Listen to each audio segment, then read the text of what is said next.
ষষ্ঠ শ্রেণীর শিক্ষার্থীরা, এই ভিডিওতে তোমাদের নতুন গণিত বইয়ের অনুশীলনী 1.2 এর 6 নং অঙ্কটির সমাধান দিব। তাহলে চলো দেখি 6 নং অঙ্কটিতে কি লেখা রয়েছে। দেখো 6 নং এ লেখা রয়েছে 7 অঙ্কের বৃহত্তম সংখ্যা নির্ণয় করো যা 6 দ্বারা বিভাজ্য।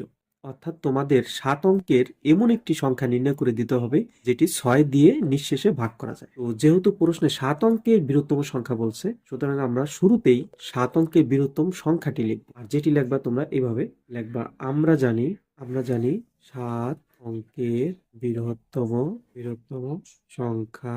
দেখো 7 অঙ্কের বৃহত্তম সংখ্যা কত? আমরা জানি বৃহত্তম সংখ্যা হচ্ছে 9। যেহেতু এখানে 7 অঙ্ক বলেছে, সুতরাং 7টি নয়। তো লিখবা 7টি নয়, 1টি 2টি 3টি 7টি। তো আমরা 7টি 9 লিখলাম। অর্থাৎ যত অঙ্কের বৃহত্তম বলবে সেই কয়টি 9 দিতে হয়। ঠিক আছে, ওকে। তো আমরা 7 অঙ্কের বৃহত্তম সংখ্যা পেয়ে গেলাম।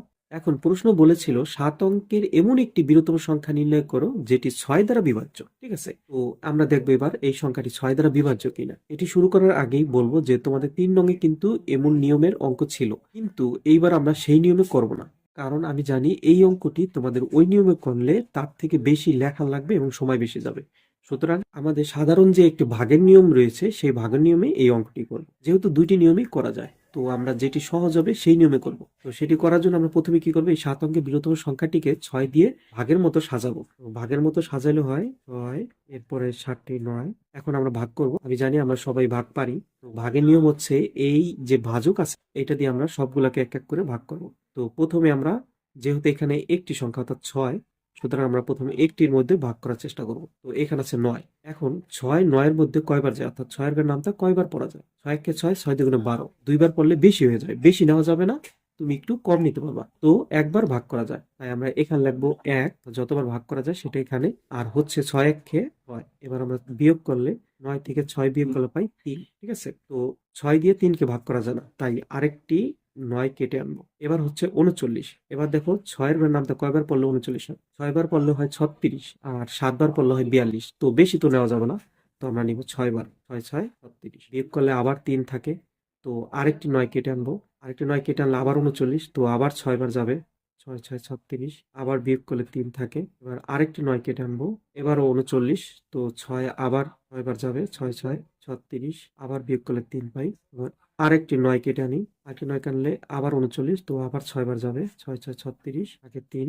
আরেকটি 9 কেটে আনি, এবার 39, যেটি আবার 6 বার যাবে। 6 6 36, তো বিয়োগ করলে আবার 3।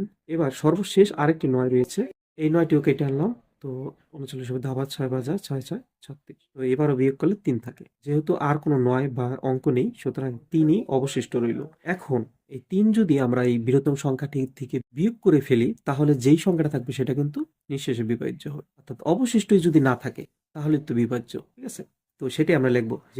সুতরাং যেহেতু 3 অবশিষ্ট রয়েছে রয়েছে সুতরাং মানে উত্তর 7 অঙ্কের বৃহত্তম সংখ্যাটি হবে, দেখো এখানে জায়গা নেই, কত হবে দেখো। তো 7 অঙ্কের বৃহত্তম সংখ্যাটা আমরা কত পেয়েছিলাম? 7টি 9। 7টি 9, আর যেহেতু 3 অবশিষ্ট ছিল, সুতরাং বিয়োগ 3। এই 3 সরিয়ে ফেললেই আমরা বৃহত্তম সংখ্যাটা পেয়ে যাব। তো বৃহত্তম সংখ্যা হবে, দেখো 9 থেকে 3 বিয়োগ করলে থাকে 6, আর হাতে তো থাকে না, তো বাকি যে কটা 9 আছে লিখে দাও।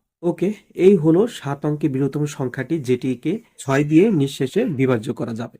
এখন প্রশ্ন হচ্ছে, স্যার আমরা বিয়োগ কেন করলাম? আমরা তো আরো 3 যোগ করে দিতে পারতাম। সেজন্য আমি তোমাদের বলবো, যদি তুমি এই বৃহত্তম সংখ্যাটার সাথে একটি 1 ও যোগ করো, মানে বড় সংখ্যা বাদ দিয়ে দিলাম, 1 ও যোগ করো, তাহলে এই সংখ্যাটি আর 7 অঙ্কে থাকবে না, এটা 8 অঙ্ক হয়ে যাবে। কিন্তু প্রশ্ন তো বলেছিল যে 7 অঙ্কের বৃহত্তম সংখ্যা নির্ণয় করতে হবে, সেহেতু যে কোনো সংখ্যা যোগ করলে তো 8 অঙ্ক হয়ে যাবে। তো আমরা তো 8 অঙ্ক নিতে পারবো না। ওকে, আশা করি বুঝতে পেরেছো। এই হলো 7 অঙ্কের বৃহত্তম সংখ্যা যেটি 6 দ্বারা বিভাজ্য। আশা করি বুঝতে পেরেছো। আজ আর নয়, কথা হবে তোমাদের পরবর্তী সমস্যা নিয়ে পরবর্তী ভিডিওতে ইনশাল্লাহ। ভালো থেকো সবাই, আল্লাহ হাফেজ।